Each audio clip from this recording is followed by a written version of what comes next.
BJP তো ধর্মের রাজনীতি করবেই। আসলে বিজেপি হচ্ছে RSS, এটা একটা ধর্মীয় সংগঠন, তার একটা রাজনৈতিক সংগঠন। এবং CAA-তে যে নাগরিকত্ব দেওয়ার যে গল্প সুকান্ত বাবু বলছেন, পুরোটা মিথ্যা করতে পারে, মিথ্যাবাদীর বাচ্চা। মুখ সোজা করে দিতে হয় সুকান্তকে। দেখা আমাকে, দেখা কোথায় লেখা আছে সিএতে নাগরিকত্ব দেওয়া হবে? কান কেটে ফেলে দেবো যদি দেখাতে পারে সুকান্তর বাচ্চা।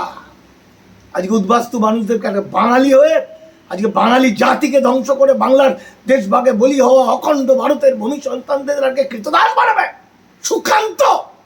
যেমন ওই হারামজাদা তেমন হচ্ছে ওর যে সেক্রেটারি হয়েছে শ্রমিক ভট্টাচার্য। শ্রমিক ভট্টাচার্য একটা দারুণ কথা বলেছে যে আমরা তো, বিজেপি তো কখনো বলেনি যে হিন্দু উদ্বাস্তুদের অবৈধভাবে এলে পরে তাদের নাগরিকত্ব দেবে।